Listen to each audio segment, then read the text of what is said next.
Hey, what's up again, guys? How you doing? Good? Great. All right, today's grammar lesson is grammar lesson F. It's actually what I think it's a pretty simple lesson. And when it comes to types of sentences, the compound sentence, which we're talking about today, is one of our easiest types of sentences to identify. All right, so let's go ahead, dive right in, and we'll get you on your way. Compound sentence. What is a compound sentence? Well, a compound sentence happens when two independent clauses, remember we talked about that, independent clauses, each detailing a complete action, are hitched together so that the two parts balance each other in weight and importance. Just like a marriage, right? Uh, both sides are equal in a compound sentence. Both independent clauses are brought together in an equal balance. All right, so let's go ahead and look at some sentences. So identify the subjects and predicates in the following compound sentences. Take a look, right? I'm going to give you a second again today. Take a look. Each of these sentences, because they're compound sentences, have two subjects and two predicates. All right, take a second now and go over these three sentences.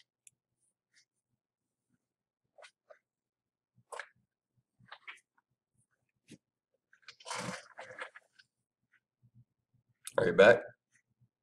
Did you take a look at those sentences? Did you really? All right, if you say so, let's take a look at them. Number one, I learned Spanish in high school, yet I cannot speak it well now. All right, let's break it down. What's our subject? I, predicate, learned Spanish in high school. Then we have this word here, a comma in this word. I, subject, cannot speak it well now, predicate.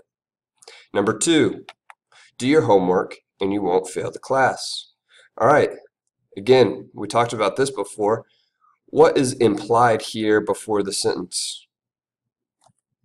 Understood you. Good. I'm glad you remembered that. All right. And understood you. You do your homework and you won't fail the class. So you would be our subject. Do your homework would be our predicate. And we have this word here. You won't fail the class. You, subject, won't fail the class, predicate. Number three, I want you to do well, but you have to believe in yourself too. Notice number two had the same subject, you, and the understood you. Same subject. This is different. It's I, which is our subject, wants you to do well, predicate. We have this word here again. You have to believe in yourself too. You is our subject, have to believe in yourself too is our predicate. Now, what part of speech do you notice in each example? Coordinating conjunction? Good, yeah. So each sentence here has a comma and a coordinating conjunction. Comma, yet, comma, and, comma, but. What's the coordinating conjunction, you ask? You don't remember that? That's okay. We actually put it on this front page, right? It's the fanboys, for, and, nor, but, or, yet, so, right? Fan, boys, okay? Remember fanboys and you remember your coordinating conjunctions. Also notice in between the two clauses you've got the comma. So you have to have the comma and the coordinating conjunction. Also pay attention to the function of the coordinating conjunction. Is it putting two ideas in juxtaposition with each other? Juxtaposition's a word we will learn about in class. Or is it putting two words or two phrases or two independent clauses rather in complement with each other, right? Is it adding to that idea?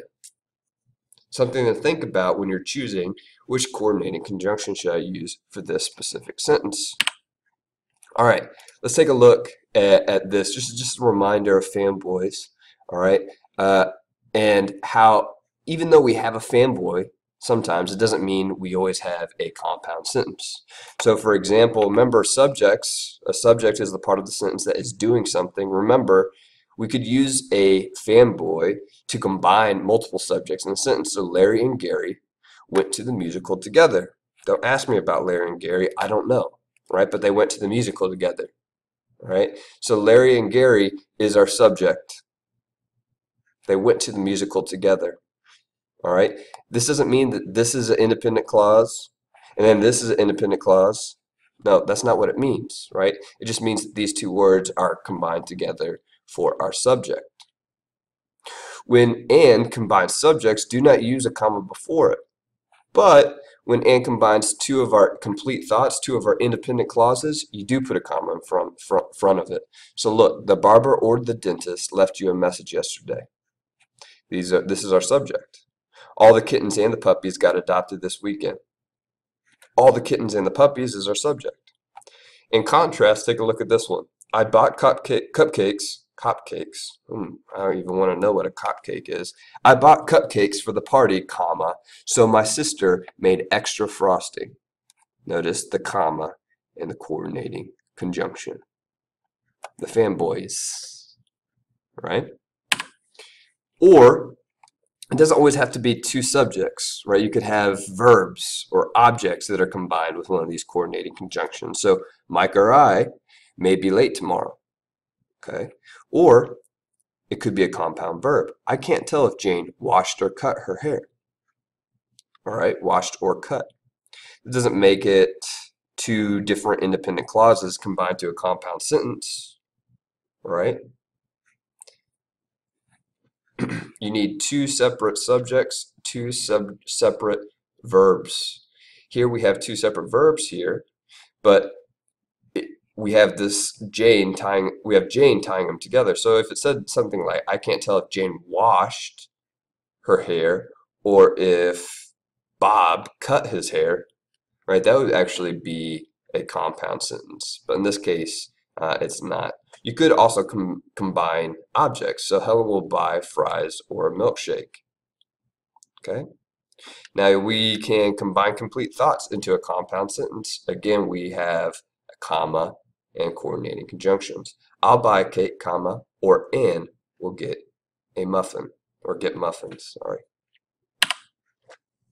So you may be asked to do this tomorrow or next class. It's turn your three simple sentences that you wrote about that animal, maybe it was Roxanne, maybe it was some other animal if you're choosing, into one simple sentence and one compound sentence. You have three sentences, so that should be pretty easy to do, right?